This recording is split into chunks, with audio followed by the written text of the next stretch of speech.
kasarannya kita kan orang sejarah nih teman-teman sejarah itu pasti ngelihat museum kan bagus segala macam. Tapi kan teman-temanku banyak banget nih yang anak-anak non sejarah. Di situ di COVID itu aku benar-benar belajar bagaimana sih mereka memandang museum itu seperti apa.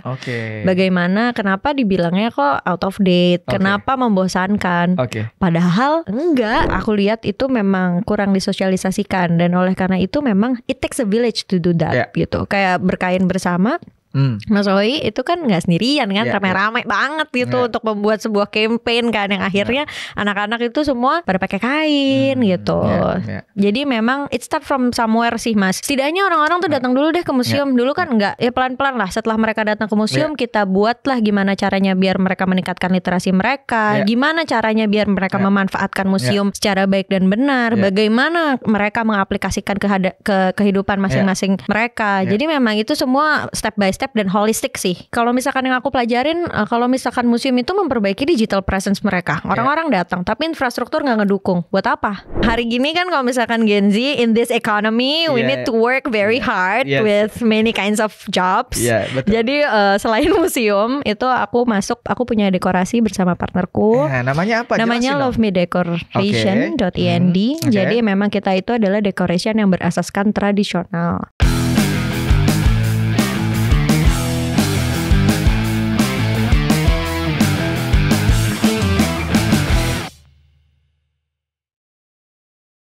Balik lagi di DPP, Domi punya podcast. Oke, di malam ini gue berkesempatan sangat spesial karena hari ini gue kedatangan kolega yang kalau gue lihat nih ya, kalau misalnya teman-teman juga lihat di Instagramnya, sosial medianya gitu ya, ini banyak banget informasi yang kayak gue penasaran banget dan mau gue tanyain karena ini masih berhubungan sama anak mudanya dan pastinya adalah seni dan budaya.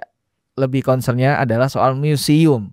Itu ada kayak misalnya kita lihat oh ini ternyata aktifnya soal di bagaimana kayak misalnya jadi duta museum juga, lalu juga sempat ternyata juga bagian dari Putri Indonesia juga gitu ya, dan juga kayak misalnya Indonesian Forum Muda Museum gitu. Nah itu detailnya seperti apa, gua akan nanyakan ke kolega satu ini. Terima kasih untuk kehadirannya Karina Mintahir.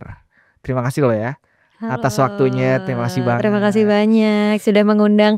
Akhirnya bisa masuk ke podcast ini ya. Waduh. Setelah ngelihat loh di platform sosial media gitu. Iya. Tapi memang kamu adalah yang next targetnya harus hadir dan ternyata sudah hadir. Terima kasih banget. Terima kasih banyak. Kita kalau ya mungkin banyak lah ya, kalau misalnya ngeliat Instagrammu banyak banget yang kegiatan-kegiatannya. Tapi aku mau bertanya ke belakang sedikit.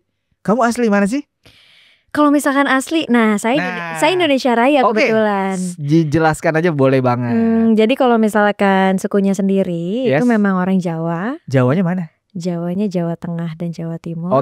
Jateng Jatim. Iya, orang Wonosobo, Semarang, dan juga Madiun. Tapi karena keluarga semua kebanyakan transmigran yang tersebar di seluruh Sumatera. Tapi kalau domisili kebetulan itu adalah domisili sepanjang jalurnya, boleh sebut merek? Boleh. Prima Jasa. Boleh. Jadi dari Jakarta pindah ke Bekasi, pindah ke Bandung, kuliahnya di Jatinangor. Itu semua dilewati. Prima Jasa. Semoga dari bagian Prima Jasa bisa mengendorse sosok Karina karena sangat dekat sekali ya kan. Sangat dekat sekali dengan Prima Jasa. Oh gitu. Jadi sekarang ini di Bekasi. Sekarang ya di Planet ya. Tapi Planet benar-benar. Kayak kamu sendiri lahirnya di Bekasi juga. Di Jakarta. Oh justru di Jakarta. Karena kan Jakarta, Bekasi. Oh iya benar. Ada Bandung, Jatinangor. Oh iya. Lalu kuliahnya di mana sih? Kuliahnya sendiri aku itu di Universitas Pajajaran di Jatinangor. Jurusannya sejarah. Wah, sejarah. Ilmu sejarah. Sebenarnya paling basic kenapa sih ngambil ilmu sejarah? Ini seru sih. Jadi tapi sebenarnya ini adalah jarang banget yang aku mention. Mungkin kalau misalnya di platform-platform lain aku hanya cerita bahwa Kenapa aku suka sejarah, kenapa aku suka museum ya? Awalnya itu lagi-lagi aku dikenalkan oleh orang tua.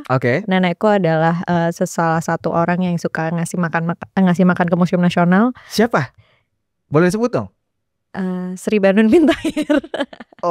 Jadi tapi mungkin itu I don't know, mungkin zaman dulu ya di tahun 80-an. Tapi kalau diterang kan ada di googling, mungkin atau mungkin juga enggak karena kan bisa di belakang panggung. Nah, di situ keluarga juga sering untuk ngajakin ke museum atau ke tempat budaya. Jadi memang dari kecil kalau misalkan keluar kota, keluar negeri, itu memang senangnya ke museum.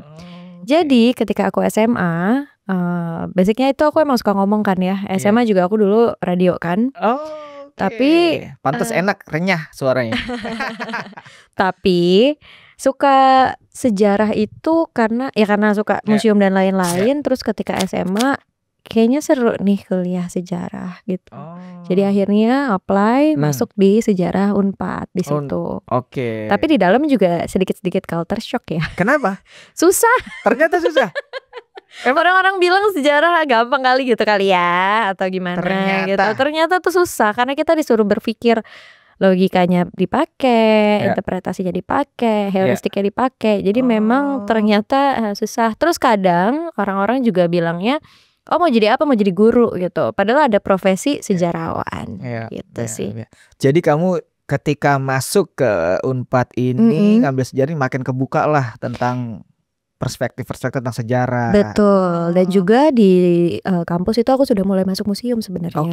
Jadi dulu itu jadi koordinator liaison officer di ICOMON, Museum Bank Indonesia. Jadi tak umur berapa itu ya? 18 tahun. 18 tahun. Karena era kuliah awal. 18 lah. 18-19 tahun. ICOMON itu adalah acara International Committee of Museum yang memang concernnya di numismatik dan bank.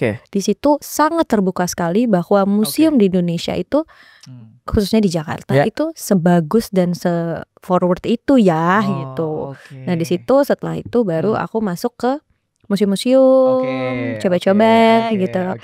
Tapi beneran masuk ke museumnya itu adalah di Duta Museum itu. Tapi kalau tadi kamu mention Duta Museum, itu artinya kamu ditunjuk atau ada semacam kayak tesnya, terus kayak istilahnya mungkin kompetisinya atau bagaimana sih? Jadi sebetulnya Duta Museum itu adalah pageantry yang dibuat oleh Dinas Kebudayaan DKI Jakarta. Mungkin abang jadi abang. Abang None dong. Abang None. Karena emang pengen ngomongin Abang None. Gitu. Karena kalau misalkan zaman dulu di Sparekraf itu kan punya juga Abang None dari tahun dulu. Jadi memang dulu pageantnya cuma hanya satu, dutanya Jakarta itu satu, Abang None. Lalu di tahun 2020 itu kan pecah. Jadi sendiri Dispar sendiri, Disbud sendiri. Nah, Disbud membuat Duta Museum DKI Jakarta gitu bersama Asosiasi Museum DKI Jakarta. Ini semacam jadi sejarahnya sedikit ya. Karena kan di kebudayaan yang di offer apa sih gitu kan. Maksudnya yang di offer itu yang gate-nya dari kebudayaan itu semua itu kan sebenarnya museum kan. Bagaimana museum itu menjadi tempat untuk belajar, tempat untuk memberikan kita visi atau melihat sedikit bagaimana sih zaman dulu itu gitu. Museum kan gitu. Betul. Jadi terpilih, menang di sana, lalu setelah itu jadi masuk deh ke museum. Enak, ini jadi semacam emang step by stepnya kamu akhirnya berkecimpung di museum ya. Betul. Jadi yang awalnya jadi MC, moderator ya, yang kayak gitu lah. Lama-lama beneran masuk ke dalam kerja bagaimana sih museum itu bekerja, bagaimana ekosistem museum itu. Dan itu aku pelajarin dari tahun, sebenarnya kalau misalkan dipelajarin banget kan masuk museum dari tahun 2018 ya. Tapi kalau misalkan beneran masuknya banget ya di tahun 2020 itu. Covid tuh malah belajar. Beneran karena kan zaman dulu kan nggak sempet ngantor kan, sempet ngantor di situ kan. Ngantornya office hour. Office hour. Di mana? Di Lipo Group. Lipo Group.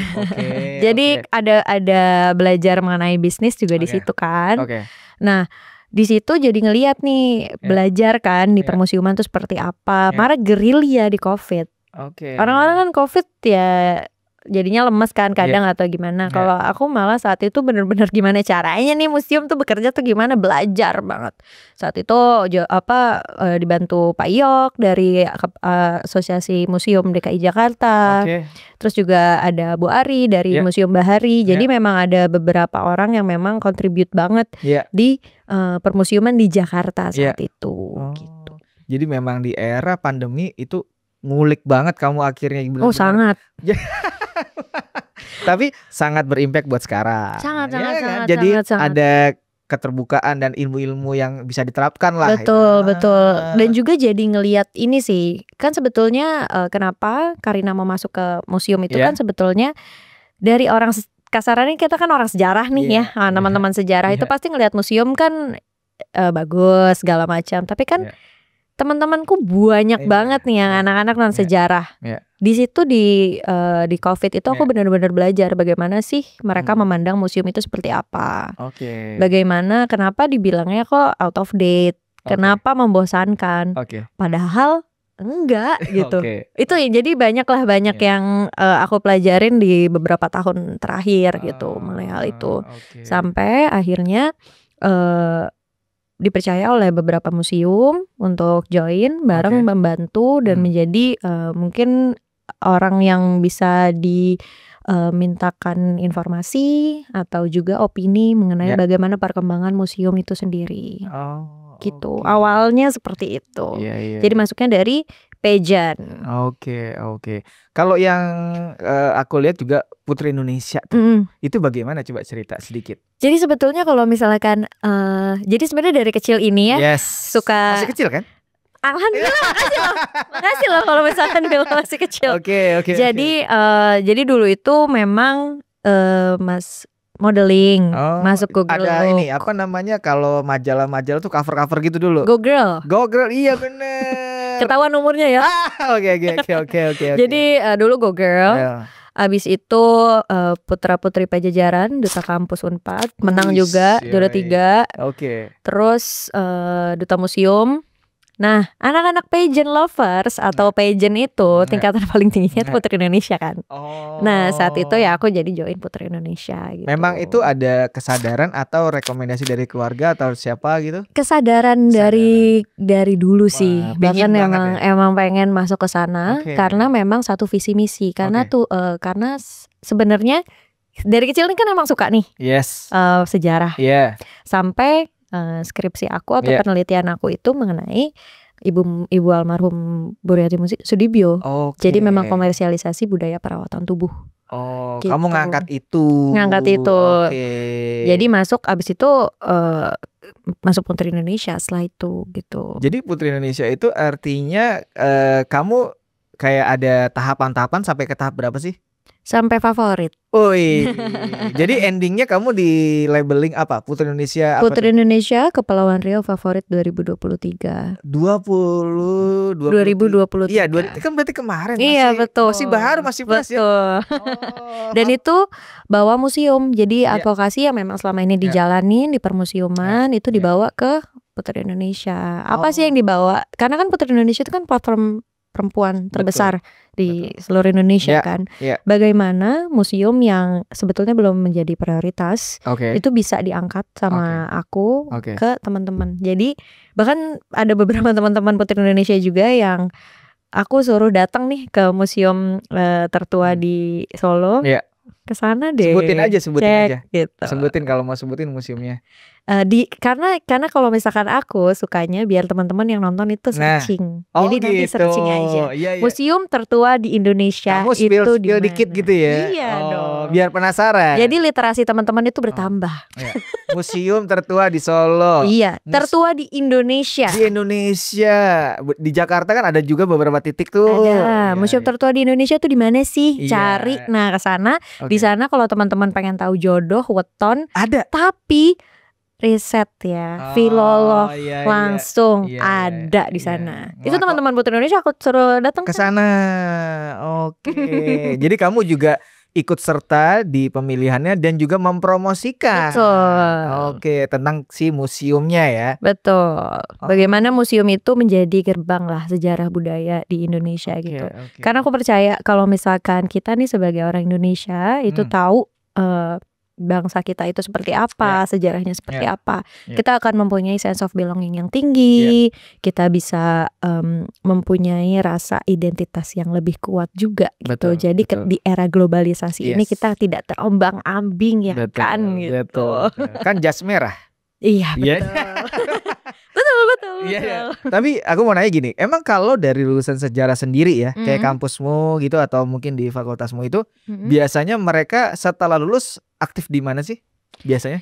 Sebetulnya kalau misalkan teman-teman aku sendiri itu bener-bener diverse banget sih Mas. Karena sebetulnya sejarah ini kan walaupun kita belajarnya mengenai sejarah, tapi banyak hal yang memang dipelajari di jurusanku. Bagaimana logika, bagaimana kita berpikir, dan juga bagaimana kita mengkritis ya. Jadi memang ada tahap kritis, kritik di situ. Jadi memang teman-teman tuh banyak yang diverse banget sih. Ada yang dari kerja di menjadi wartawan, jurnalis, ada yang jadi di agency. Karena memang tahapan-tahapan yang kita lakukan itu bisa diaplikasikan di dunia kerja gitu. Aku aja sempat melenceng kan ke bisnis tadi gitu. Lipo itu tadi kan. Iya betul. Sempat melenceng ke sana. Jadi memang ya seru sih eksplornya gitu. Dan ilmu-ilmu yang aku dapatkan itu yang jadi aku profesi seperti sekarang gitu sih. Oke, jadi sebenarnya memang ada ilmu yang bisa di segala bidang itu ya. Betul. Jadi, tapi yang aku mau tanya adalah yang seperti kamu banyak tidak? Sebetulnya kalau misalkan dari perspektif aku pribadi, sebetulnya mungkin ada dari beberapa orang atau institusi di Indonesia. Karena museum, karena ada konsultan kan. Cuman kan kalau misalkan museum ecosystem enabler itu kan ada scope of work tertentu yang memang mungkin sama atau berbeda dengan konsultan-konsultan tergantung dengan service yang mereka tawarkan gitu sih. Jadi konteksnya itu bisa dibilang si museum enabler itu. Kalau aku khusus museum ekosistem enabler. Bisa dijelaskan nggak sih? Itu sebenarnya kamu di sana ngapain atau mungkin bertugasnya apa atau proyeknya apa aja gitu misalnya? Oke, jadi kalau misalkan museum ekosistem enabler sendiri itu adalah bagaimana seseorang individu atau institusi itu bisa bergerak untuk memajukan museum secara ekosistem holistik. Gitu. Jadi nanti jadi kita tuh bisa creating opportunities, kita bisa facilitating, kita bisa training. Jadi museum-museum untuk memajukan museum itu sendiri. Karena kan museum itu kan sebenarnya bukan hanya storage ya. Mungkin teman-teman banyak yang kayak ya udah itu kan tempat penyimpanan. Enggak. Salah besar. Museum can be a center of socialization and culture gitu kan. Jadi memang di mana museum itu bisa bergerak untuk memajukan masyarakat di sekitarnya. Bisa menjadi tempat hosting untuk melakukan banyak kegiatan yang memang berkorelasi dengan koleksi yang ada di dalam museum itu sendiri.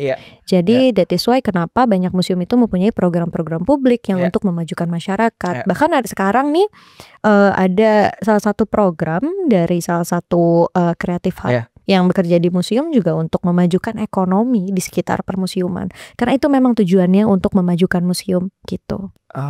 Kalau konteks yang tadi ekonomi berarti artinya dia mengundang para UMKM atau bagaimana? Jadi kalau misalkan salah satu program itu tuh jadi memberikan training ke teman-teman anak-anak muda gitu sih. Kayak workshop ya? Bisa kayak gitu. Itu adalah salah satu programnya Indonesia Hidden Heritage Creative Hub yang Indonesia yang Museum Professional Forum itu aku inisiasi bareng bersama mereka. Jadi as a museum ecosystem enabler memang aku itu working with basically everyone.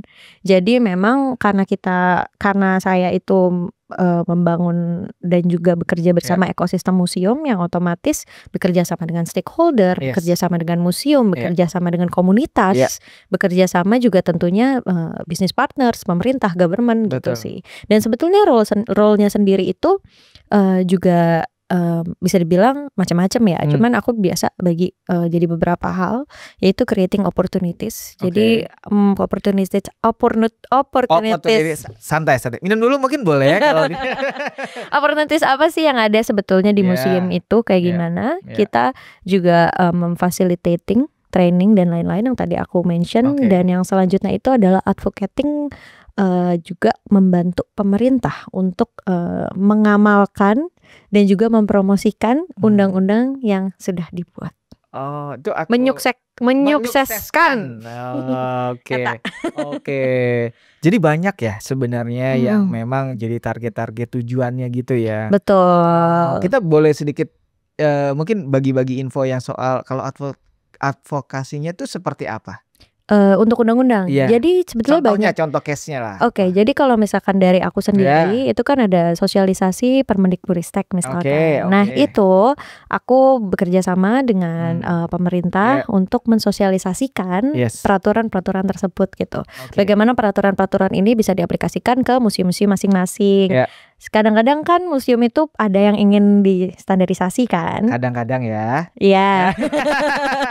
Ada yang mau distandarisasi, ada yang kesulitan distandarisasi. Tapi kan sebetulnya itu sudah diatur oleh undang-undang. Tapi kadang-kadang kan agak sulit untuk mempraktekannya. Jadi disosialisasikan lagi. Jadi membantu pemerintah untuk melakukan hal tersebut juga. Jadi memang ada beberapa poin dari Museum Ecosystem Enabler yang dilakukan gitu.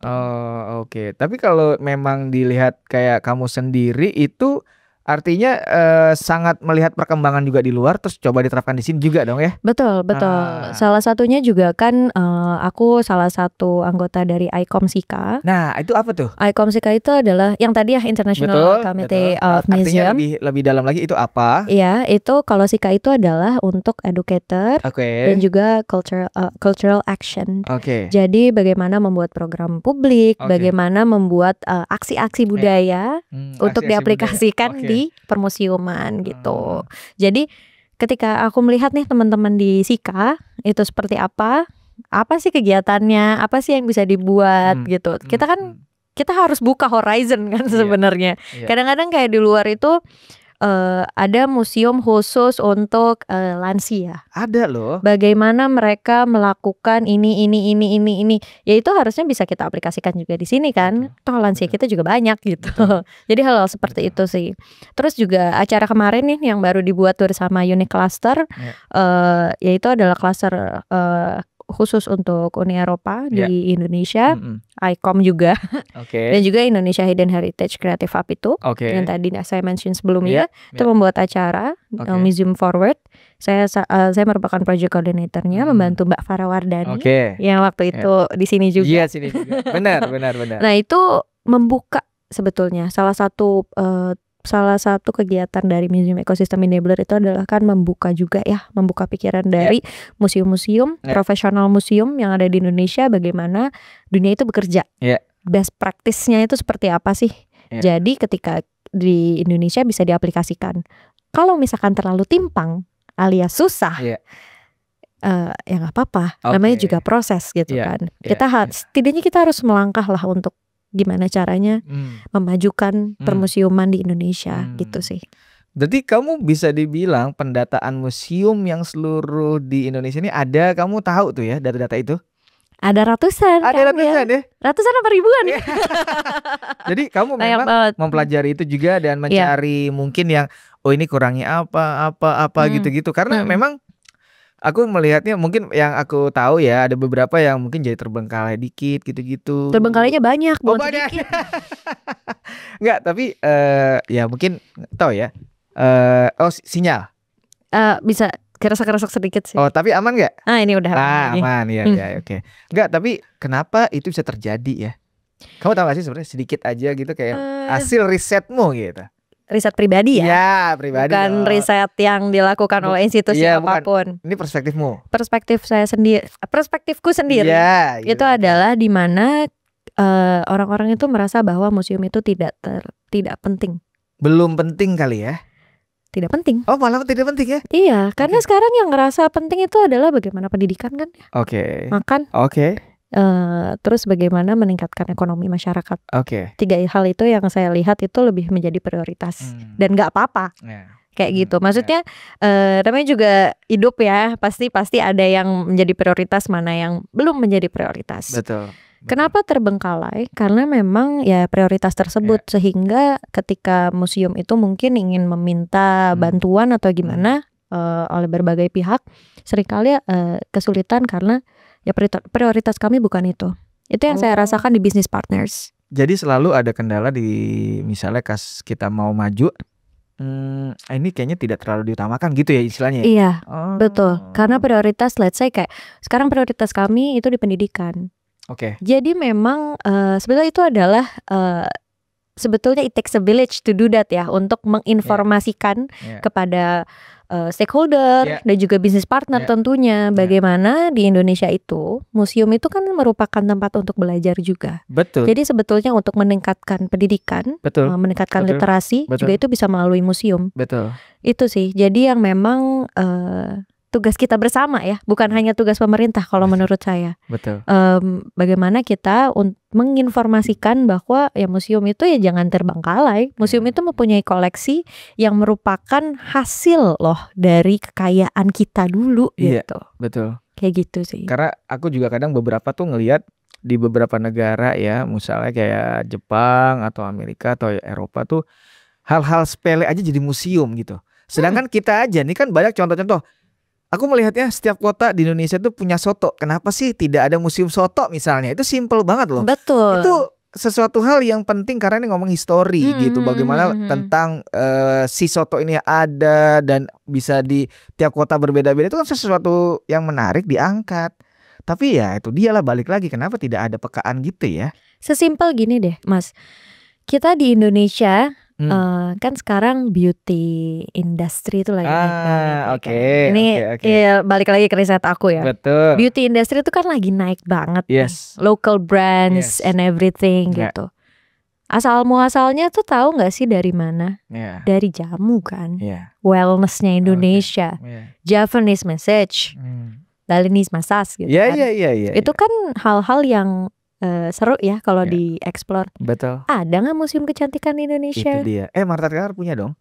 Tapi kan mengenai Marta Tilaar. Oh, pribadi sendiri ya. Oh iya benar juga. Yang khusus mengenai kecantikan di Indonesia atau setidaknya kecantikan lulur di budayanya. Itu kan ada tuh lulur Jawa yang pakai ramuan-ramuan hasil dari Jawa, tanah Jawa gitu. Iya. Nggak ada ya? Yang khusus ya. Kalau Marta Tilaar pasti koleksinya ada mengenai hal tersebut. Tapi pribadi Marta Tilaar bukan kalau ini, secara in general Indonesia. Betul, kayak kenapa? Gitu. Nah, kenapa? Aku tanya ke masyarakat. Kenapa masyarakat?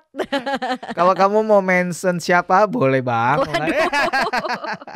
Tapi sebenarnya gini sih, kenapa aku sekarang pengen duduk sama Mas gitu sebenarnya. Aku tuh ingin men-encourage anak-anak muda di Indonesia bahwa kita itu kaya banget loh. Ini aku ngeliatnya ke masyarakat. Iya, Indonesia itu banyak banget loh kekayaannya, kebudayaannya. Bagaimana kita harus selalu bangga. Sekarang tuh mulai banyak Mas, apalagi pop culture berkembang bersama segala macam. I really appreciate it.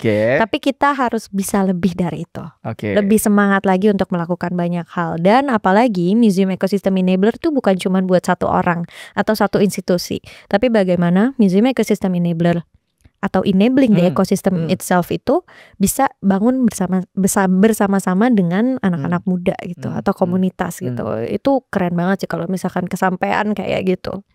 Karena sebetulnya as a museum ecosystem enabler ya nggak perlu belajar sejarah atau maksudnya nggak perlu dari jurusan sejarah gitu. Karena kita itu membutuhkan bakat-bakat lain gitu. Kayak misalkan businesses, kita harus bisa dong bisnis. Kita harus ke stakeholder, kita harus ke business partners. Bagaimana dari angle bisnis mana nih kira-kira kita bisa mendapatkan dukungan dari business partners? Kita butuh orang bisnis. Kita bagaimana caranya membuat atau mengganti digital presence dari museum itu sendiri? Itu kita membutuhkan orang social media atau digital marketing kan? Betul. Jadi ya itu, it takes a village to do that. Jadi nggak perlu kamu misalkan ya Kak, aku kan ngapain begitu, bukan anak sejarah juga atau bukan anak museologi gitu kan. Tapi senang aja sama sejarah. Aku sering dapat DM gitu dari teman-teman kayak pengen ngelakuin ini itu. DM apa? Tapi Mau kenalan? Ya. Kan emas tuh. Oke. Kayak gitu. Jadi mereka nanya kayak harus gimana, mulai dari mana gitu. Banyak yang kayak gitu. Oleh karena itu yang aku bersama Indonesia Hidden Heritage Creative Hub saat itu membuat Indonesia yang Museum Professional Forum. Itu adalah untuk menggabungkan dan juga untuk networking anak-anak muda di Indonesia Professional Museum gitu. Artinya sebenarnya kalau kita misalnya kamu tadi emang banyak mentionnya mungkin kurangnya edukasi atau misalnya banyak kenapa akhirnya banyak bertanya, artinya informasi tidak sampai banyak banget diterima sama mereka-mereka atau Gen Z inilah kasarnya gitu. Nah berarti kan sudah ada clue bahwa oh mungkin ini kurangnya disosialisasikan misalnya. Ada gak sih kamu yang mencoba mendatangkan kampus atau misal SMA untuk mengeduket mereka pelan-pelan bahwa ada loh si bidang ini yang juga ini sangat menarik dan juga ini adalah pelestarian budaya atau kelokalan kita sebagai orang Indonesia gitu loh. Untuk mereka jadi lebih paham dan tertarik gitu. Ada gak? Sebetulnya ada beberapa institusi yang melakukan hal tersebut, tapi biasanya diselubungi dengan program-program kompetisi biasanya. Oh ada, kayak juri-juri apa? Betul. Jadi sebetulnya gini sih Mas, kenapa aku itu selalu bilang bahwa ada beberapa teman-teman dan juga aku yang memang melakukan ini semua, tapi memang belum terlalu banyak tersosialisasi. Betul. Karena lagi-lagi museum sejarah dan museum dan sejarah ya khususnya, itu bukan pop culture. Baru sekarang nih datang orang-orang museum dit, mungkin baru 2 tahun terakhir kali ya.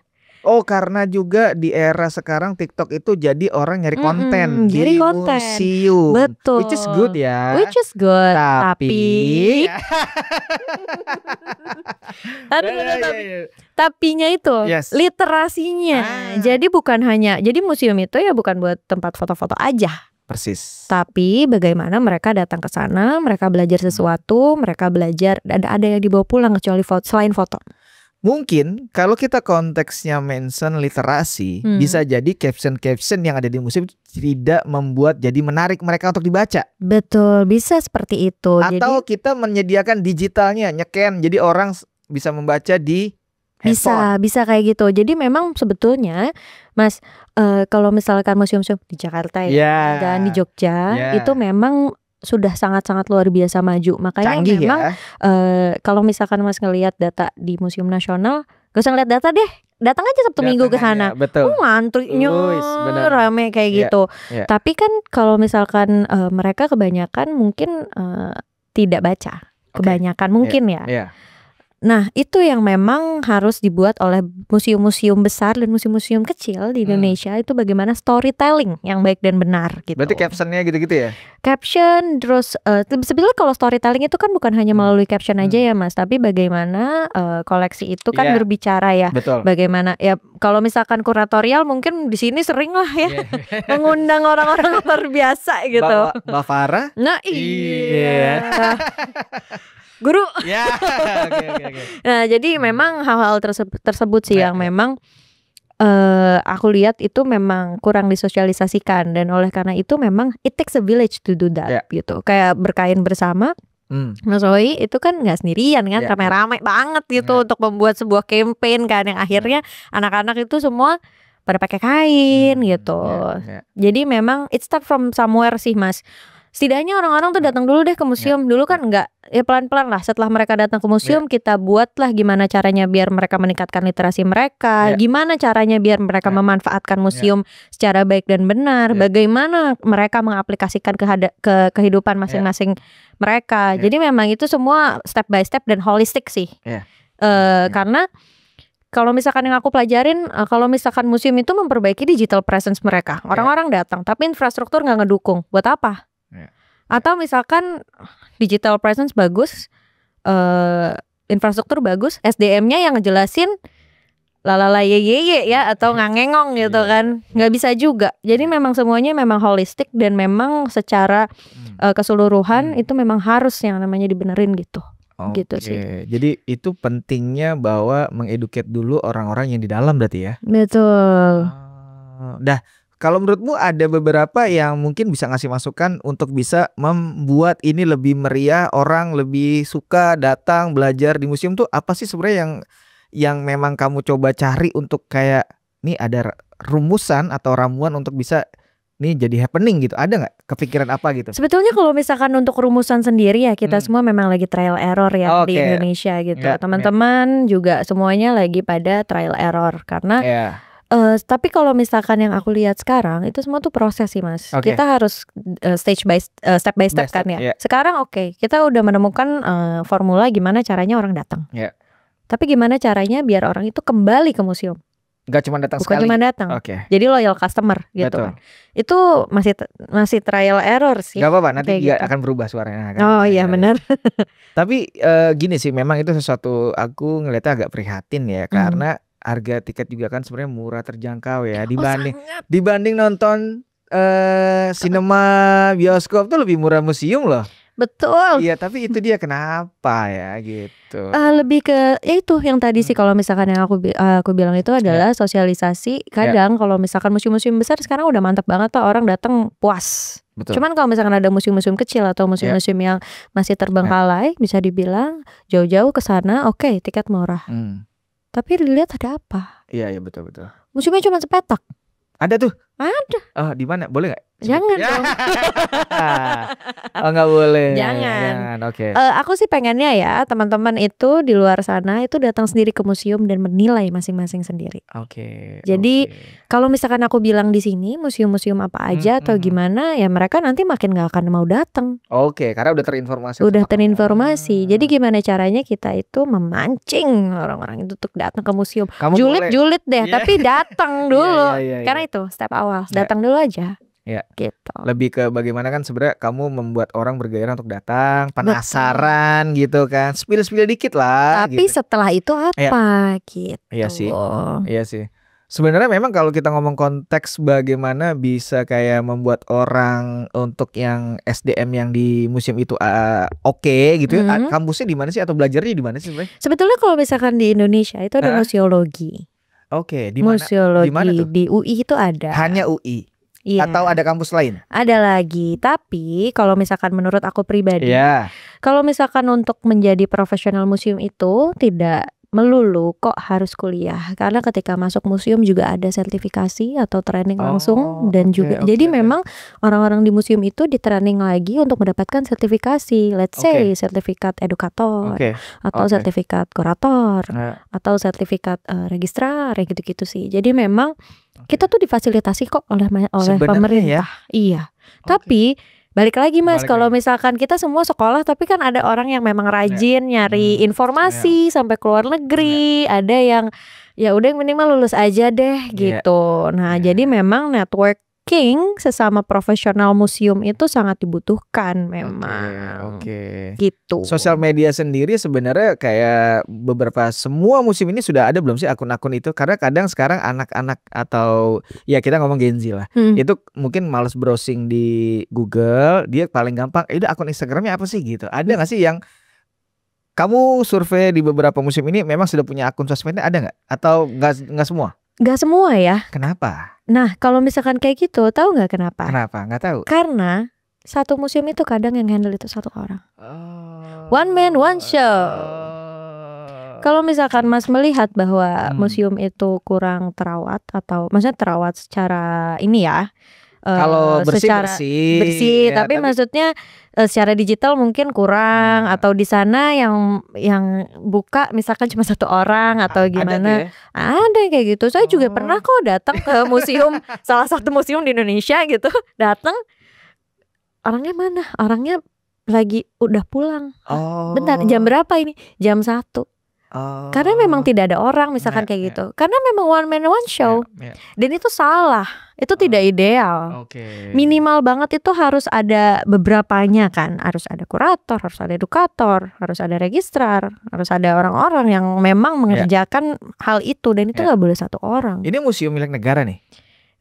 Bukan. Oh bukan. Bukan. Kalau museum negara itu kan sudah pasti ini ya, sudah diatur undang-undang, jadi tidak mungkin aneh-aneh lah sebenarnya. Oh yang kayak MCB itu ya? Oh dia sudah under MCB tuh kategori sudah cukup. MCB itu IH ya sekarang namanya, Indonesia kan Heritage Museum Agency. Cagar Budaya Bahasa Indonesia. Kalau bahasa Inggrisnya Indonesia. Nama brandnya Indonesia Heritage Agency. Iya kan? Betul. Nah itu kalau itu memang sudah diatur undang-undang. Jadi memang orang-orangnya ada dedicate, tiketing segala macam udah diatur. Tapi yang belum itu kan museum-museum di bawah lain atau swasta. Karena sebenarnya museum itu kan dibagi beberapa ya. Museum negara itu museum dari kementerian, bukan hanya Kementerian Kebudayaan, tapi museum-museum lain juga punya. Semua kementerian kayaknya ada museum deh. Gak semua, tapi kebanyakan. Tapi Polri ada museumnya. Ada. Angkatan TNI ada. Satria Mandala tuh. Ada.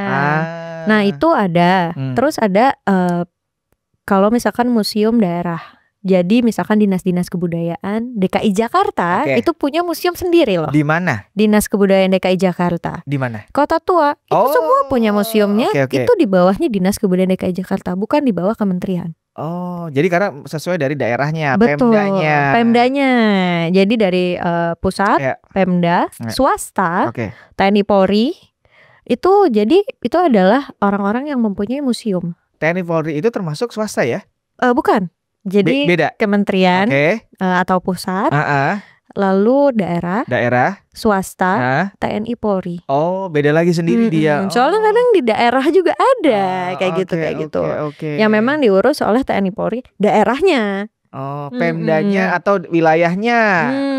Kayak gitu. Jadi kan agak susah ya kalau misalkan melakukan aman nanti bisa berubah. Kalau misalkan kayak gitu kan caranya berbeda-beda kan. Apalagi kalau misalkan swasta. Ya kadang funding juga kan berpengaruh untuk menggaji segala macam. Jadi memang itu menurut saya sih adalah salah satu atau salah banyak ini ya reasoning kenapa banyak yang seperti itu gitu. Oke. Berarti keberadaan kamu dan si komunitas atau si semacam apa istilahnya ini perkumpulan ini itu memang untuk lebih mempopulerkan ya dan menjaga si informasi ini dapat diakses oleh anak-anak muda ini sendiri ya. Betul gitu. Oke. Jadi makanya saya berharap untuk museum-museum di Indonesia yang memang hanya beberapa orang aja atau bahkan satu orang yang ngerjain ada kok yang mau bantuin gitu. Jadi jangan merasa sendirian. Karena sering kayak gitu. Jadi masalah funding kali. Betul, masalah funding. Tapi kan kalau zaman sekarang funding memang masalah. Tapi banyak orang yang mau belajar loh Mas. Oke benar. Teman-teman magang, internship segala macam. Mereka itu mau kok belajar gitu. Atau bahkan orang-orang yang memang ya udah Mbak, aku sebetulnya passionnya di museum, tapi aku misalkan harus mengerjakan prioritas lain gitu. Itu ada kok yang kayak gitu. Jadi memang sebetulnya willingness aja untuk mau dibantu. Kayak gitu sih. Tapi mungkin bisa jadi dasarnya adalah kenapa ini tidak populer. Artinya mungkin ini tidak mendapatkan kayak exposure yang kayak kategori pekerjaannya ngapain, bosen atau boring, dan juga mungkin tidak menghasilkan yang gaji yang oke misalnya gitu. Karena mungkin gitu juga gak sih, kayak berpikir aduh ngapain sih kerja di museum, ngapain gitu-gitu kali ya. Banyak sih sebenarnya yang nanya kayak di museum tuh emang lo ngapain sih Kar gitu kan. Lo ngapain sih. Terus sedangkan aku selalu mengedukasi bahwa pekerjaannya tuh banyak say gitu. Coba dong, nih adalah momen untuk kamu bisa ngejelasin kamu ngapain aja, atau di skupnya di si museum ini ngapain aja tuh. Coba dong jelasin, karena emang aku pribadi juga banyak dong nggak tahu informasi detail itu. Coba dong. Jadi memang ini ya, ini hari ini di kulit sih. Momen jadi sebenarnya kayak gini sih. Kalau misalkan di museum sendiri itu kan banyak banget ya pekerjaannya ya. Yang pertama pasti kurator ya. Kalau itu sepertinya sudah dibahas, kayaknya agak lama ya kalau misalkan kita membahas mengenai hal itu. Ini kecil-kecil aja. Ya kecil-kecil ya. Terus kita ada edukator. Edukator itu beda dengan guiding. Beda lagi? Beda dong. Jadi guiding itu adalah salah satu scope of work dari edukator. Edukator itu adalah orang yang mengkomunikasikan kepada masyarakat museum dan koleksi yang ada di museum tersebut. Nah, untuk itu kan nggak melulu harus orang sejarah atau gimana. Jadi membuat program, guiding, itu adalah kegiatan-kegiatan yang memang biasa dilakukan oleh edukator. Simpelnya. Terus setelah itu ada orang-orang tata pamer kan ya. Tata pamer tuh kayak layout ya. Iya, yang suka jadi exhibition designer lah ya, Cenah. Jadi itu juga ada kan orang-orang yang seperti itu. Terus selanjutnya orang-orang yang mengatur koleksi. Maksudnya mengatur di sini itu adalah mendata koleksi, terus meregistrasi koleksi-koleksi tersebut. Selanjutnya ada konservator. Adalah orang-orang yang memang melestarikan dan juga mempertahankan koleksi di museum-museum tersebut gitu. Jadi sebetulnya itu banyak ya. Itu yang diatur oleh undang-undang ya Pak. Itu diatur oleh undang-undang. Yang dia tidak diatur undang-undang banyak.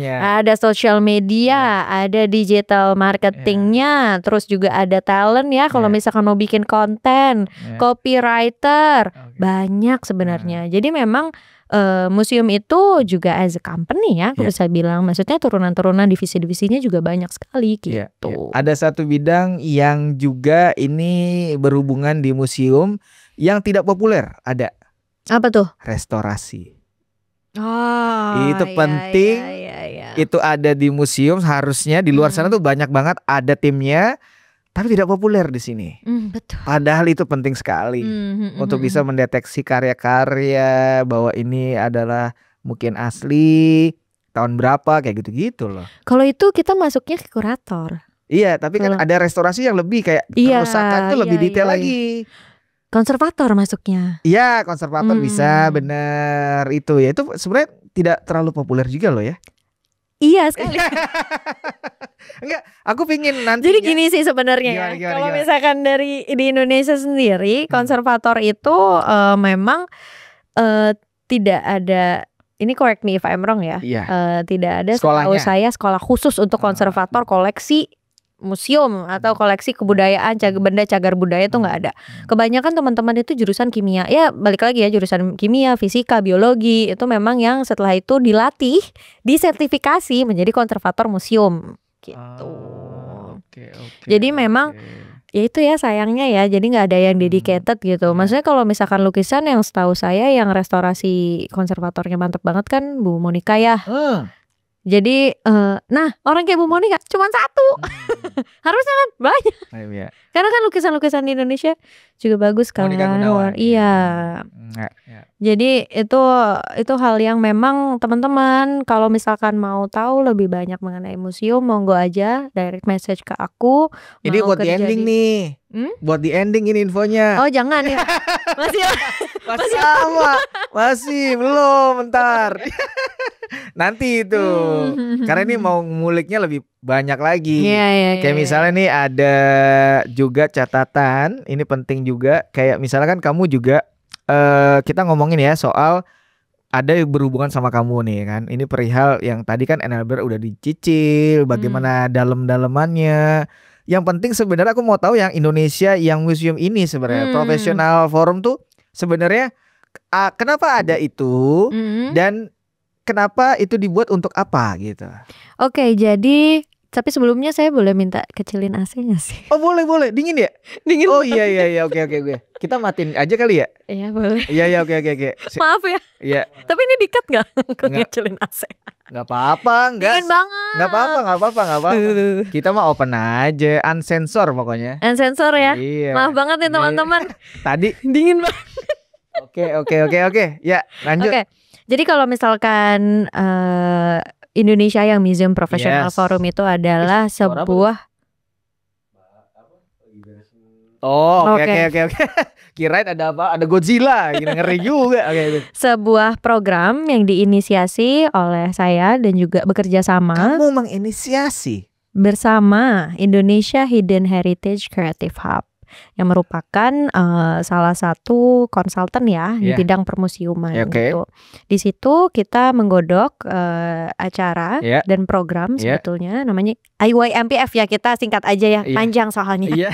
Nah, jadi IYMPF itu bahasa Inggris ya? Bahasa Inggris. Indonesianya ada nggak? Nggak ada. YMPF. Oke. Jadi IYMPF ini adalah network khusus untuk profesional muda di museum, business partners, pemerintah, Yes. communities, dan juga museum enthusiast. Kita bagi percentage-nya ya. Tapi karena tujuannya untuk profesional muda museum. Nah di sini kita membuat forum group discussion dan juga networking khusus untuk anak-anak muda di museum, range umurnya itu 20 sampai 40 tahun. Kenapa 20 sampai 40 tahun? Kenapa tuh? Karena orang-orang di museum itu tidak semudah itu. Jadi young atau youth itu kan dimulai dari umur 17 ya. Iya. Sampai umur 24. Betul. Mohon maaf itu baru mulai. Iya. Di museumnya. Ya kan? Jadi kita ubah sedikit jadi 20 sampai 40 tahun gitu. Dan di situ kita melakukan forum group discussion untuk menghasilkan white paper. Apa yang kita bicarakan? Yang kita bicarakan itu adalah kita membahas poin-poin mengenai perkembangan atau perubahan holistik museum yang terdiri dari sumber daya manusia, bisnis, infrastruktur, repatriasi, dan juga ada beberapa lainnya. Itu semua bisa dicari dan dibaca langsung di white paper kita di Instagramnya IMPF gitu. Iya. Dan juga kita melakukan bi-monthly atau 2 bulan sekali networking khusus untuk teman-teman anggota. Jadi itu memang member ya, membership untuk melakukan kegiatan-kegiatan bareng gitu. Jadi kayak semacam networking lah. Kenapa kita melakukan ini? Karena dulu itu saya merasa sepian dan sendiri. Kok ngerasa anak-anak mudanya nggak ada ya, kok semuanya boomer. Jadi kegelisahan. Kok jadi dulu kok banyaknya boomer ya. Kalau nggak boomer ya gue main sama Arca gitu kan. Dari zaman dulu itu, kecuali teman-teman duta ya. Nah, tapi ternyata tidak. Ternyata ketika saya datang di Hari Museum Nasional di Bandung, banyak banget. Ternyata keren-keren lagi. Ternyata ya. Wih, gaul-gaul. Kayak Mas gini, kayak anak gini, keren lah anak-anak Jaksel gitu. Ternyata. Jadi kan kaget dong. Loh, kok ada Anda gitu. Terus ternyata anak-anak ITB, FSLD, ternyata orang-orang Gunung Sate lagi. Gedung Sate. Udah malam. Ada Gedung Sate gitu kan. Jadi kayak ternyata sebanyak itu ya. Terus akhirnya kenapa gak dibikinin aja nih? Kenapa dibikinin aja gitu kan. Terus ternyata kegelisahan itu disambut baik. Yang ternyata IHHCH ini juga mau buat something yang sama gitu kan. Ya sudah, jadi kita menggodok bersama program tersebut. Lalu dan ternyata saat itu yang datang itu 400 lebih loh profesional museum di BRIN. Di dekat sini nih. Iya. Di BRIN launching di tahun 2023 gitu. Jadi bawahnya BRIN ya, karena riset itu ya, badan riset kali ya. Sebetulnya mereka membantu sih dan mendukung kami sebagai stakeholder. Jadi saat itu IOMPF itu sangat didukung sekali oleh berbagai pihak pemerintah. Saat itu Kemendikbudristek, Kemenpar, BRIN, dan juga Dinas Kebudayaan DKI Jakarta, itu dukung semua, jadi banyak banget yang dukung. Dan juga kita juga dan itu bukan hanya sebagai mendukung acara itu aja, tapi menjadi strategic partner. Jadi setelahnya kita juga ada program sustain yang dilakukan bersama teman-teman dari pemerintah gitu. Kayak gitu. Jadi memang berkelanjutannya fokus untuk anak muda itu sendiri. Betul. Tapi setelah kesini nanti kita akan berubah sedikit. Kenapa? Karena adanya banyaknya permintaan untuk teman-teman museum enthusiast untuk join. Mereka juga pengen memajukan museum kan ternyata.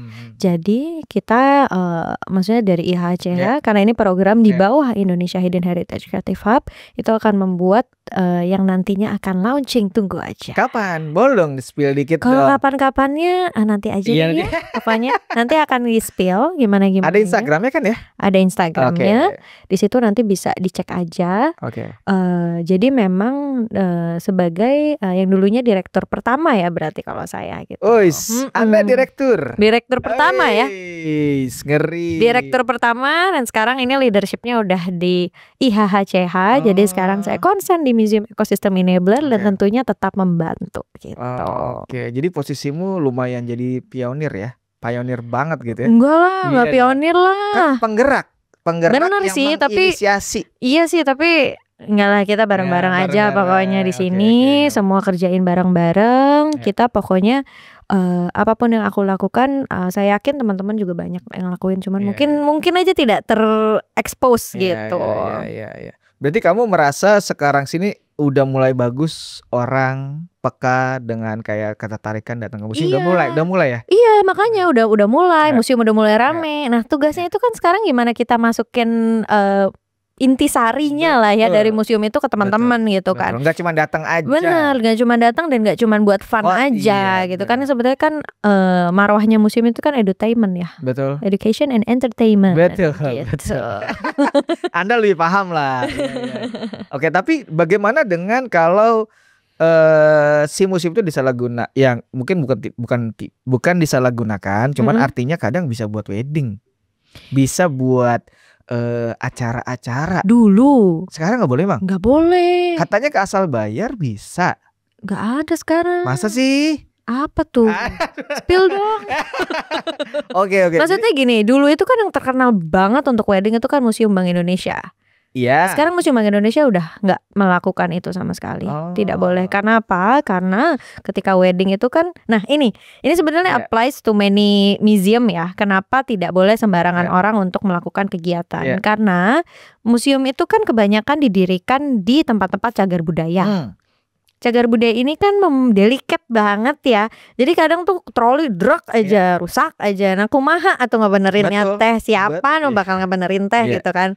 Itu sih jadi kenapa banyak museum-museum yang memang sudah tidak lagi wedding, dan bahkan ada beberapa acara yang mereka rating banget gitu. Orang-orangnya tuh siapa nggak sembarangan karena itu cagar budaya ya, kalau misalkan rusak mau kumaha deui. Betul. Jadi sudah abi.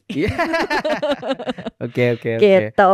Benar. Karena memang juga artinya kan kalau nantinya jadi open, apapun acaranya dibikin di sana, kekhawatirannya kan merusak. Betul. Terus juga mengotori misalnya. Betul. Iya. Nyari uang boleh, tapi caranya nggak gitu kali ya. Betul. Gitu. Jadi jatuhnya itu bukan mencari keuntungan, tapi bagaimana mencari uang untuk menutupi operasional dan juga memajukan museum. Itu idealnya. Iya, cocok. Kamu cocok nih jadi wakil menteri sebenarnya nih. Waduh, yakinkan aku dong. Jangan dong.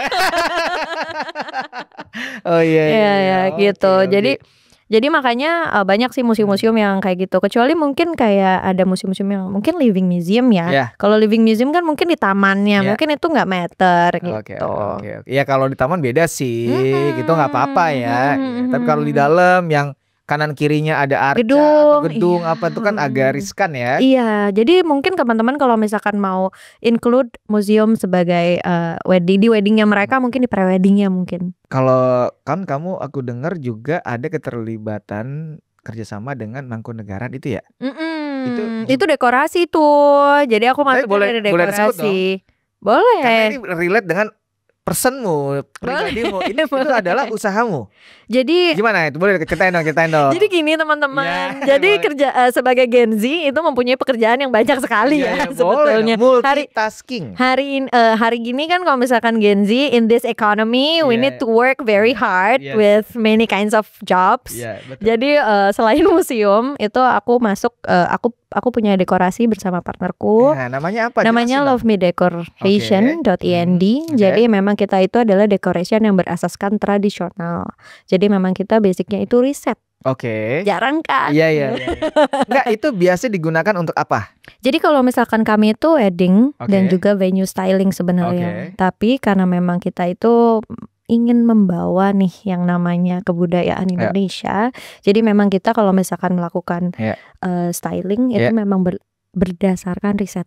Tidak sembarangan asal lihat dari internet doang gitu ya. Iya, jadi kita kayak let's say nih wedding gitu ya, atau venue styling gitu, tiba-tiba pengen parang ya jangan lah, emang pengen berperang gitu kan. Ada unsur-unsur yang kayak artinya nih apa disesuaikan. Betul, dan alhamdulillah kami dipercaya oleh Pura Mangkunegaran untuk untuk pengurus dekorasi di sana gitu. Oke, mantep dong ya. Jadi memang teman-teman kalau jadi gini sih, kebudayaan itu kan luas banget. Betul. Bagaimana kita berkontribusi di kebudayaan itu sendiri. Nah, caranya aku itu seperti ini. Nah, teman-teman tinggal cari deh caranya teman-teman untuk berkontribusi di kebudayaan Indonesia itu seperti apa. Betul. Artinya kamu mengembangkannya tetap di on track gitu, tetap di wilayah yang memang masih relate dengan apa yang kamu mau coba angkat, mau kamu lestarikan. Ada sisi bisnisnya juga nih gitu, entrepreneur juga nih gitu. Dan itu which is good ya, nggak masalah sebenarnya gitu. Betul, dan juga kami itu sebetulnya bekerja sama dengan berbagai supplier atau petani yang memang bertanggung jawab sih Mas. Jadi aku itu juga ada florist yang memang bertanggung jawab atau sustainable forestry. Jadi memang kita menggunakan less plastik, less fluorofoam, dan juga tentunya kita bekerja sama atau mengambil bunga-bunga dari supplier dan juga petani bertanggung jawab, dan setelahnya kita juga bertanggung jawab nih sampah kita mau dikemanain gitu. Jadi berpikirnya benar-benar dari atas sampai bawah banget lah. Betul. Dan kalau misalkan di floristry-nya itu juga kita concernnya juga di bunga-bunga lokal. Hanya difokuskan lokal ya, supaya untuk mengangkat kelokalan itu sendiri. Ada historinya lagi. Betul gitu. Pinter, Anda pinter.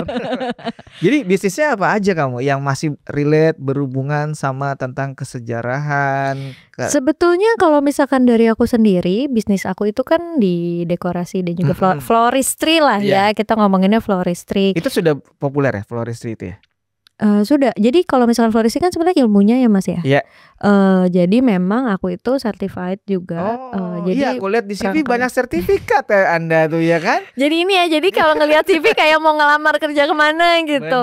Iya, jadi memang aku itu certified di Pak Andi Jati Utomo, sang maestro bunga di Indonesia. Alhamdulillah berkesempatan untuk belajar dengan beliau gitu. Yang beliau itu sangat amat men-encourage saya mengenai bagaimana sih yang namanya bunga-bunga di Indonesia itu kebudayaannya. Wah gila deh, yang besar banget. Semua beliau bilang kayak gini, coba Karina, semua yang namanya adat istiadat kita gak mungkin kita lepas dari bunga. Persis. Bali ada banget, Jogja ada, betul, Solo ada, semuanya ada. Iya. Beliau ngajarin saya bahwa ya kamu nih sebagai anak-anak sejarah museum, beliau tahu kan ngapain gitu. Itu gimana caranya yuk untuk mengedepankan bunga lokal Indonesia dan tentunya kreasi bunga Indonesia. Benar. Janur. Benar sekali. Janur itu tidak pernah jauh dari acara-acara lokal. Betul. Pernikahan ada, ya kan? Ada. Semuanya ada. Semua daur hidup itu ada. Persis. Jadi makanya saya itu gimana caranya nih mengedepankan itu, walaupun itu belum jadi tren ya. Kalau misalkan di dekor kan otomatis sesuai dengan klien, balik lagi. Cuman kalau floristry, cuman kalau floristry memang senang untuk sesuai dengan keinginan hayati gitu kan. Sama juga sebenarnya ngerangkai bunga itu saya suka untuk share itu ke teman-teman. Jadi suka melakukan kelas merangkai bunga yang memang seringnya itu menggunakan bunga-bunga lokal dan mengedepankan. Itu bunga asli ya? Ada bunga asli, ada bunga palsu sebenarnya. Tapi bunga palsu ini juga kita kan yang bertanggung jawab. Toh bunga palsu juga kan sebenarnya bisa disimpan dan juga lebih sustain juga sih sebenarnya. Betul. Jadi dipakai terus. Betul gitu. Kita juga ada program-program untuk bunga-bunga lokal ini yang kita sudah rapihkan, sudah kita upcycling, kita kasih ke pondok lansia. Jadi bukan panti jompo ya teman-teman, disebutnya pondok lansia. Iya. Lebih ramah ya. Betul. Oke. Jadi kamu mencoba akhirnya juga berkolaborasi dengan mereka ini ya. Betul. Untuk menghasilkan karya-karya bunga itu tadi. Bunga-bunga lokal yang memang sesuai dengan tema-tema yang memang ada di Indonesia gitu. Kayak waktu itu kerja sama Museum Bahari. Sama jadi di Museum Bahari itu ada merangkai bunga. Itu workshop ya? Workshop. Pesisir kan tuh. Yoi dong, panas. Ya kan, panas banget. Itu tuh ngerangkai bunganya, itu pakai bunga lokal dengan tema tropis pesisir laut. Jadi disesuaikan dengan koleksi dari museum itu sendiri. Jadi itu sebetulnya hal-hal yang bisa dikontribusikan sih teman-teman. Gimana caranya kita bisa merelevansikan apa yang kita lakukan ke museum-museum itu sendiri juga. Gitu. Jadi kan banyak kegiatanmu ini based on riset semua ya. Keren. Jadi naluri risetnya tuh sudah ada gitu ya kan. Mau bunga ada ya kan, mau soal museum ada gitu kan. Kawinan juga boleh. Oh iya benar. Wah boleh juga tuh kan gitu. Paketan tuh ya biasanya. Waduh jadi jualan kita di sini. Iya nggak apa-apa dong.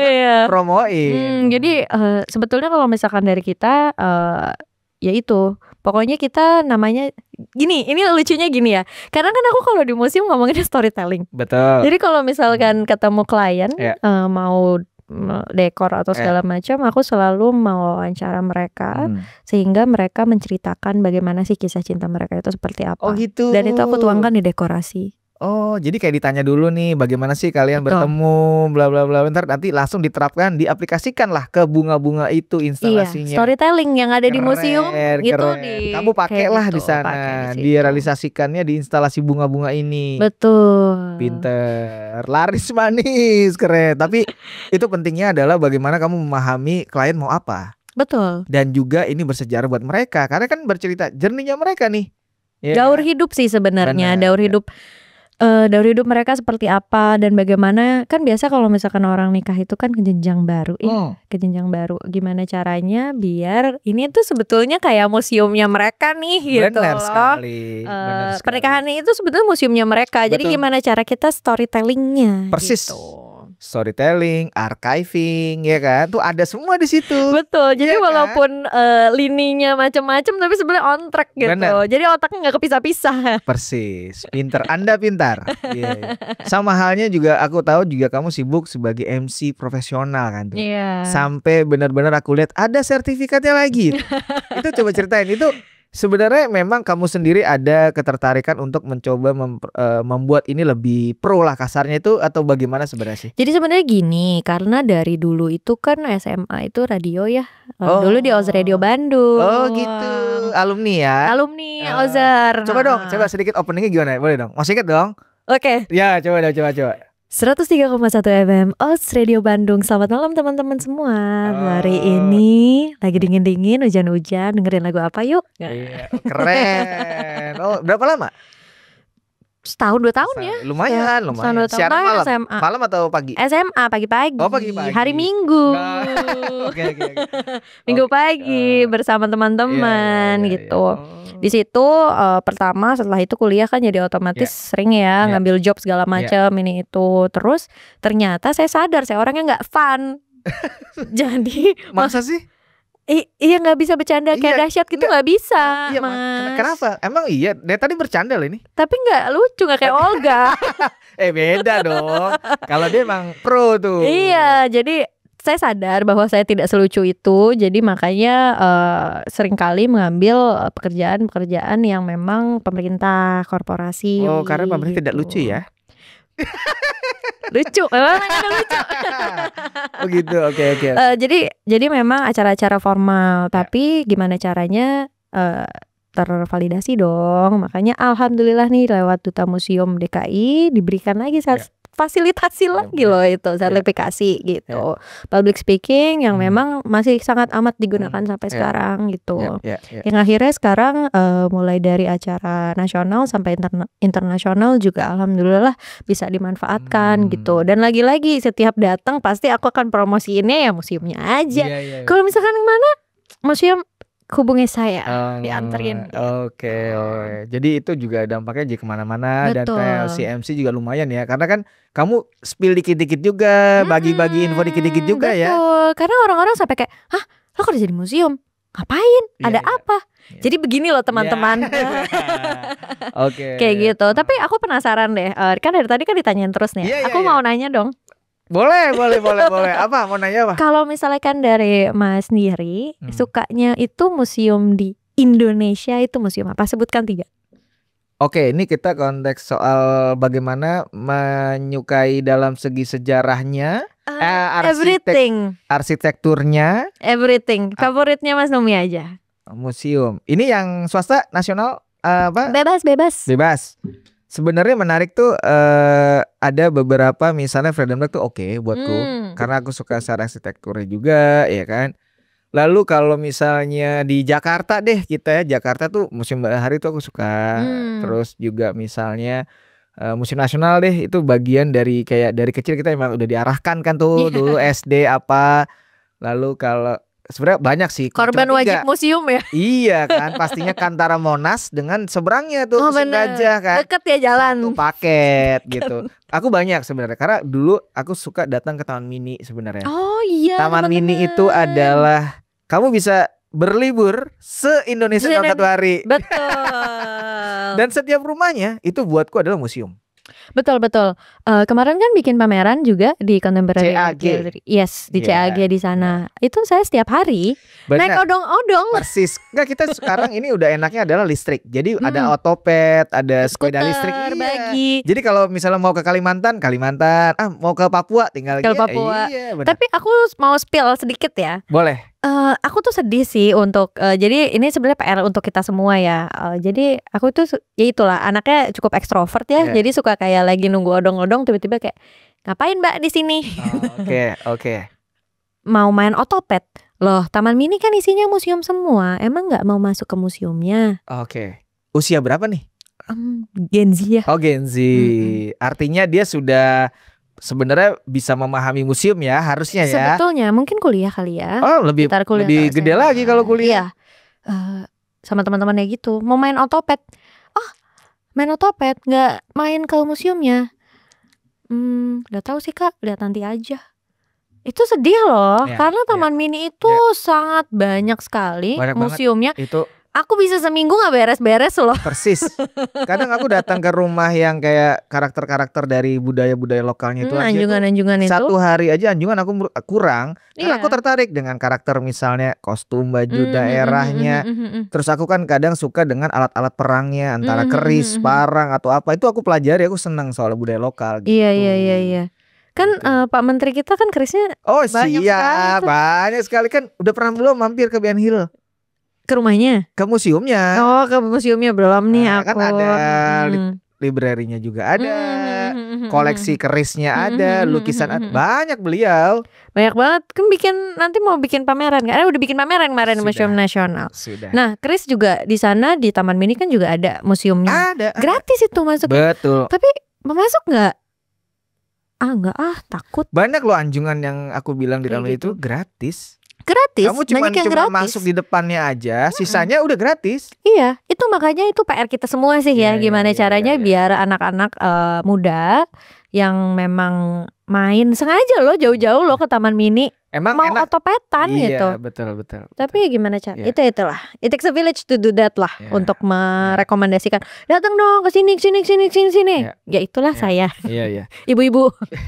Tapi aku sekarang menariknya, senangnya adalah dengan teknologi yang bisa diterapkan, artinya teknologi mapping. Itu Tapi gimana? Tapi kenapa? Tapi kalau misalkan aku ya dari aku sendiri, digitalisasi itu memang penting banget untuk museum. Tapi bagaimana digitalisasi itu dimanfaatkan di permuseuman? Karena kadang-kadang itu menjadi pisau bermata dua tuh. Oke, kita coba bahas dikit sebelum Rai coba dikit.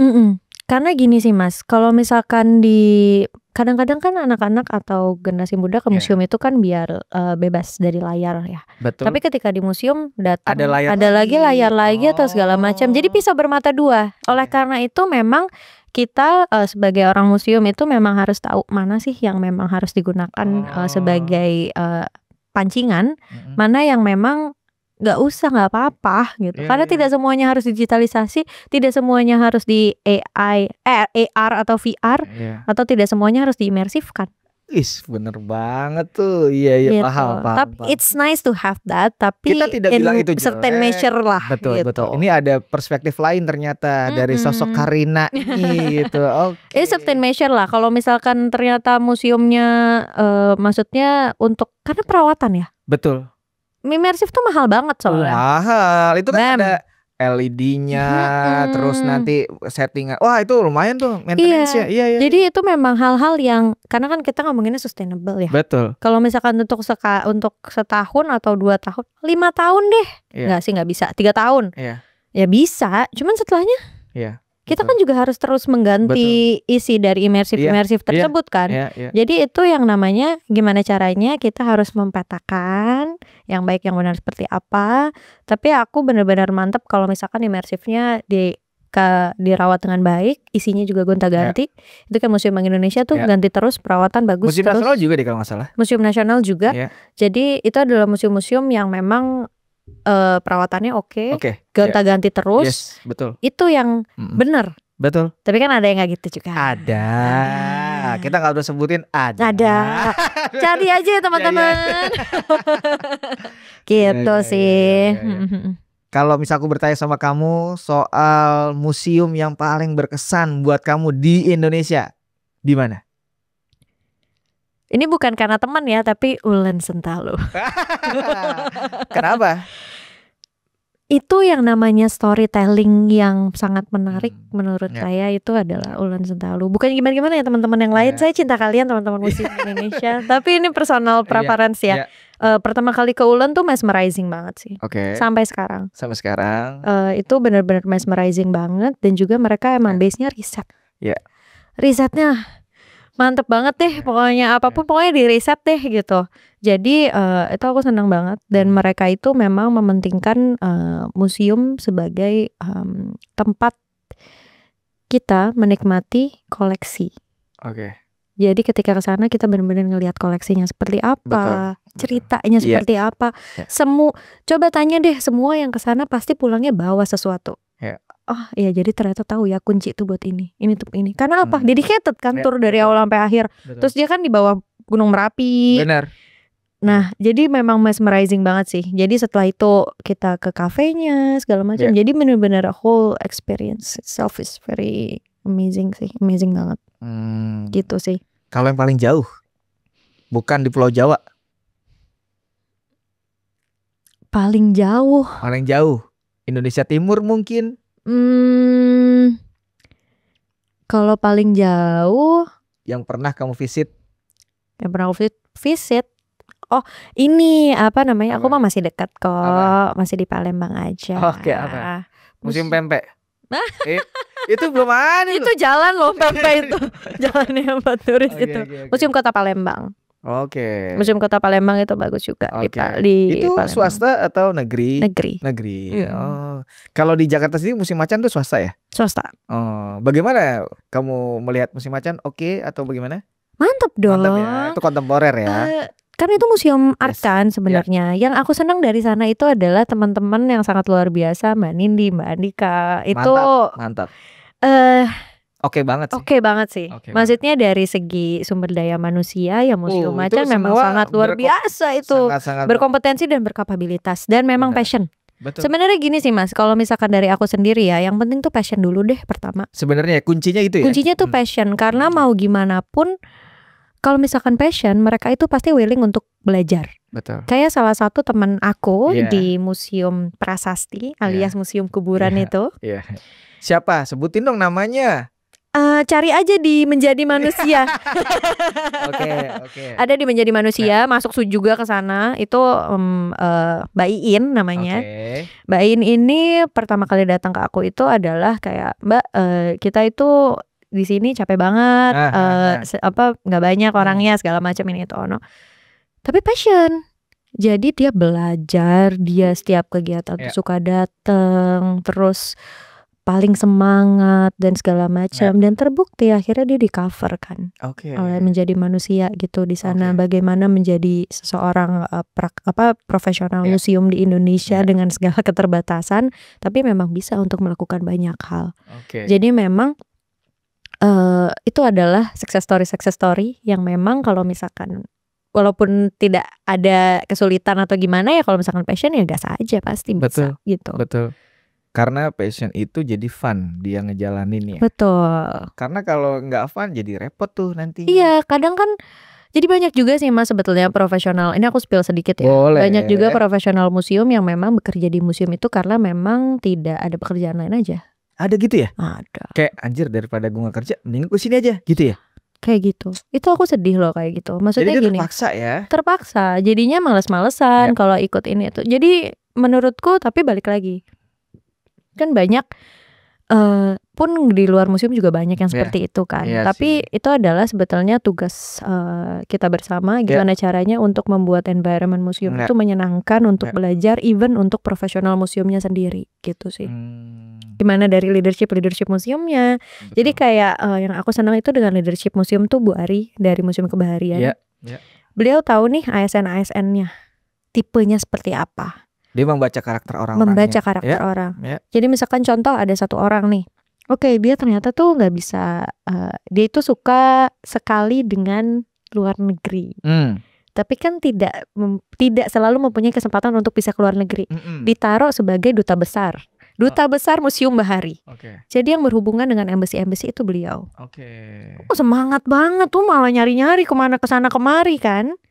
Itu adalah gimana leader itu memberikan tempat yang tepat untuk orang yang tepat untuk dia gitu. Jadi kayak terus ada beberapa orang yang kayak oke, ini ternyata dia jagonya di sosial media. Ada taruh aja di sosial media.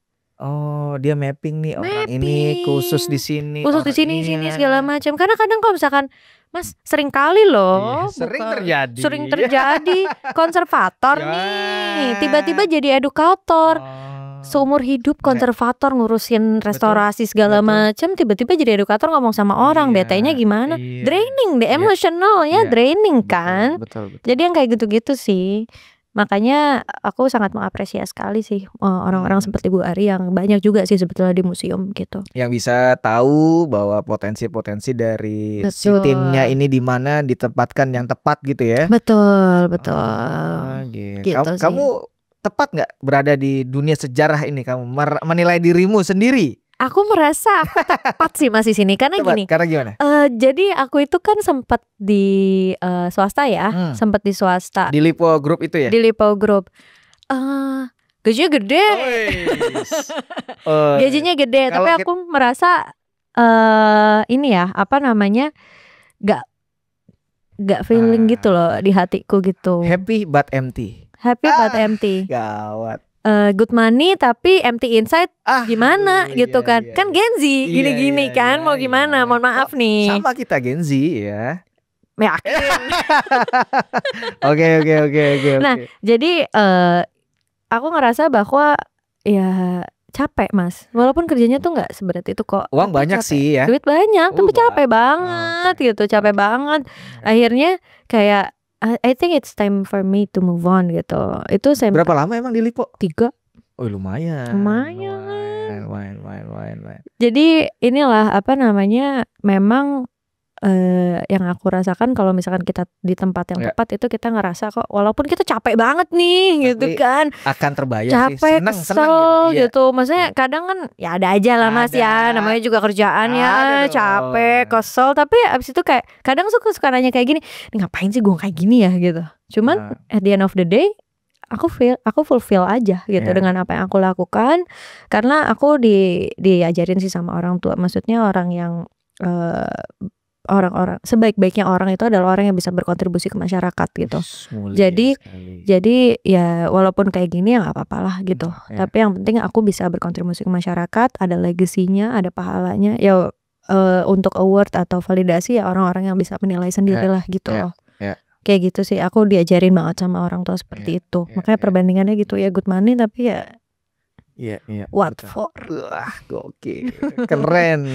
Tapi gak banyak soalnya punya perspektif gitu. Kadang yang memang masih menilai duniawi dengan gue nggak apa-apa deh, gue kerja yang penting gue dapat uang, ada gitunya. Ya nggak salah. Aku alhamdulillah dapat privilege untuk bisa melakukan apa yang aku inginkan sih sebenarnya. Karena faktor keluarga penting. Faktor keluarga, dukungan itu penting. Kalau misalkan orang tua aku nggak gitu ya, aku mungkin nggak di sini nih ngobrol sama Mas. Mungkin aku masih jadi budak korporat di mana gitu.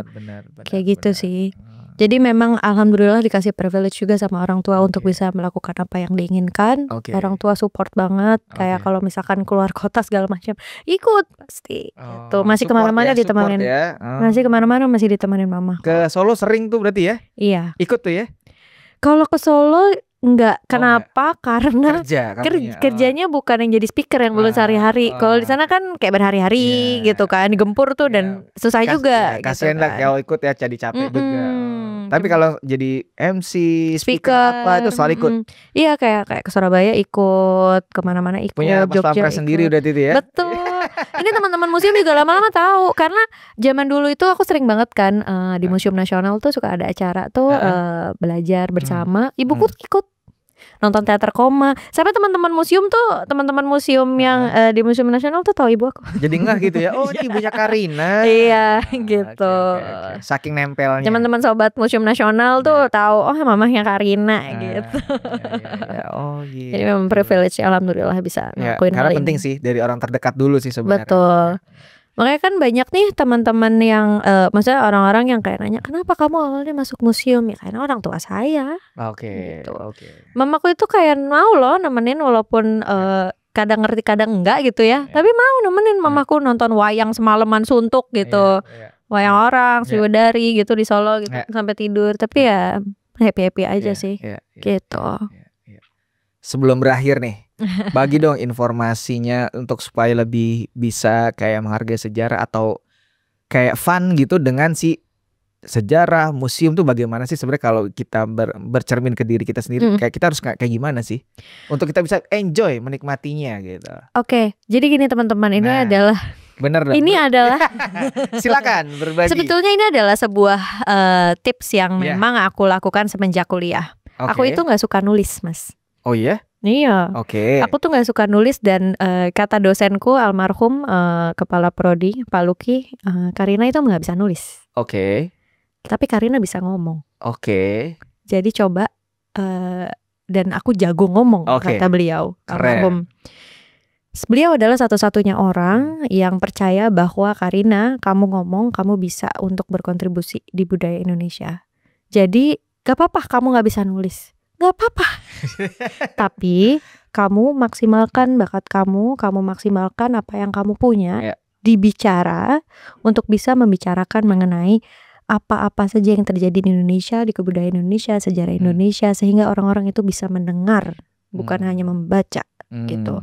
Dan itu yang aku pelajarin dan yang aku selalu kasih tahu ke teman-teman itu adalah kalau misalkan kamu nggak bisa di satu hal yang ternyata itu misalkan kudu gitu ya, atau yang biasanya konvensionalnya itu ya di sini kayak gitu, cari yang memang teman-teman bisa lakukan. Jadi cari apa yang bisa dilakukan, bakatnya di mana, maksimalkan di sana, karena lebih baik untuk menyalakan sedikit api daripada mengutuk di kegelapan gitu. Daripada aku marah-marah terus aku gak bisa nulis dan akhirnya aku menyerah dan gak jadi apa-apa, lebih baik aku berbicara yang aku bisa sedikit aja, pelan-pelan, tapi setidaknya terus gitu. Alon-alon asal kelakon. Alon-alon asal kelakon, benar. Gimana kan Indonesia Raya. Oh iya benar. Bisa Indonesia, bisa Jawa, kita wong kita Galo juga di sini. Benar, pempek juga di sini. Ada lagi nggak yang mau dibagi sebelum berakhir? Instagrammu, bisnismu, apapun boleh silakan. Atau ada momen apa yang kamu mau share, event atau apa yang terserah, atau mempromosikan soal kalian buka ini apa, silakan. Jadi ke sini ya. Itu ke situ. Jadi sebenarnya gini sih teman-teman, yang aku titip dan kita ayo bersama-sama anak-anak muda di Indonesia, kita itu adalah masa depan bangsa. Ayo kita untuk memperkuat identitas kita sebagai bangsa Indonesia melalui Museum Sejarah dan Budaya. Ayo kita belajar sesuai dengan caranya masing-masing, mau itu dari nulis, mau itu dari ngomong, mau itu dari nonton film atau dari apa. Yang penting kita mempunyai cara kita masing-masing untuk berkontribusi. Teman-teman, kalau misalkan ada pertanyaan atau misalkan ada yang ingin didiskusikan, bisa langsung saja untuk hubungi aku di DM Instagram di Karina Mintahir, dan di situ kita bisa sharing bareng-bareng sekiranya apa sih yang bisa dikontribusikan untuk Indonesia. Karena salam museum di hatiku. Asik. Aku dengerinnya kayak lagi dengerin RRI. Gitu. Enak banget. Tone-nya enak banget. Enak. Ada lagi nggak? Itu aja. Instagrammu dong tadi, Karina Mintahir. Terus yang perlu dicek apa dengan tadi kelembagaanmu gitu, boleh banget. Mungkin kalau misalkan teman-teman pengen tahu, di bio aku udah banyak tuh ya? Semua sih sebenarnya. Jadi bisa banget untuk bisa share karena terlalu banyak, Mas. Oh iya. Karena kan kita ekosistem Oh, ya. iya. Jadi stakeholdernya banyak, ininya banyak, dan aku bagian dari berbagai pihak juga gitu. Tapi dengan cara mengakses akunmu sudah banyak bisa dilihat di sana. Betul bisa akses di sana, atau kadang kapan-kapan mungkin minggu depan atau minggu depannya lagi. Ini kapan mulainya? Next weeknya lagi kita main di Puramangkunegaran, hubungi aku. Oh, pasti gitu. ya kamu datang ya? Pasti ada aja Setiap sih. sebulan sekali? Enggak sebulan sekali, tapi kalau misalnya ada acara suka ke sana. Jadi kalau nanti teman-teman ada yang melihat sosok Karina di tempat-tempat yang museum atau Puramangkunegaran, silakan disapa, boleh banget ya. Boleh banget. Kenalan dan bertanya seputaran museum dan bidang-bidang yang si Karina geluti ini. Betul. Aku seneng banget kalau misalkan ada orang yang bisa approach ke aku sih, Mas. Karena I willing to help. Oke. Keep moving forward aja sih. Siap. Terima kasih ya. Terima kasih. Aku yang makasih banget. Sama-sama. Terima kasih. Sama-sama jadi paham tentang museum, sama juga kegiatanmu. Ternyata emang ada ini ya, kegelisahan ya di era dulu. Bagaimana ditawari pekerjaan yang secara finansialnya oke, tapi sininya kurang srek gitu ya. Betul, lama-lama ngikut sih duit sih Mas sebenarnya. Itu dia. Aku gak perlu ngomong, itu terjadi. Itu udah terjadi. Bener. Kan kamu ngerasain dong. Ngerasain. Apapun yang terjadi, kalau misalkan kita happy, kita ngejalaninnya ikhlas, pasti ngikut kok. Persis. Jadi konsisten aja. Betul. Dan fun, selalu berpikir bahwa itu bukan beban, tapi emang kita menyenangkan gitu aja. Betul banget. Gitu ya. Jadi begitu teman-teman, terima kasih banyak sekali Mas Sopin. Terima kasih banyak loh. Udah sampai malam loh, kita jam berapa nih? Iya, jam 12. Oh iya. Pokoknya terima kasih ya. Terima kasih banyak. Karina Mintahir, pokoknya thank you banget udah bisa menyempatkan diri ke sini ngobrol. Nanti aku ngobrol lanjut, aku mau closing dikit. Aku boleh ini gak sih, salah museum-museum di hatiku sama Tommy dong. Tapi closing nanti, kan aku closing dulu bentar. Oke, oh iya, siap. Nanti kita lanjut, oke ya. Terima kasih teman-teman, tadi udah ngobrol sama sosok kolega yang fokusnya di sejarah, museum, dan seni budaya. Namanya ada di Instagram itu Karina Mintahir. Silakan aja kalian cek dan follow. Kalian bisa berkenalan, kalau mungkin mau berdiskusi, mau bertanya tentang sejarah, seni dan budaya, silakan, karena Karina sangat open ya. Open banget. Untuk bisa berkomunikasi. Silakan Karina Mintahir di Instagram. Jangan lupa di Instagramnya juga ada metur.idn, atau di YouTube-nya Metur Indonesia. Share, like, komen, dan juga subscribe. Terima kasih. Oke, kita coba closing ya. Boleh. Kamera itu. Yang itu, yang cara gimana cara? Yang itu nah. Oke. Cara gimana? Salam museum di hatiku. Oh gitu. Jadi gimana? Tangannya gimana? Jadi tangan kanan ke depan. Salam museum di hatiku. Kamu yang kode dong. Iya boleh. Oke.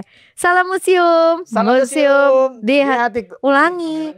Mana? Di layar nih. Oh itu. Oh ini. Oh itu. Sorry. Langsung dibalik. Iya, ini itu. Salam museum di hatiku. Jadi aku bilang salam museum di hatiku. Oke. Siap. Salam museum di hatiku. Terima kasih.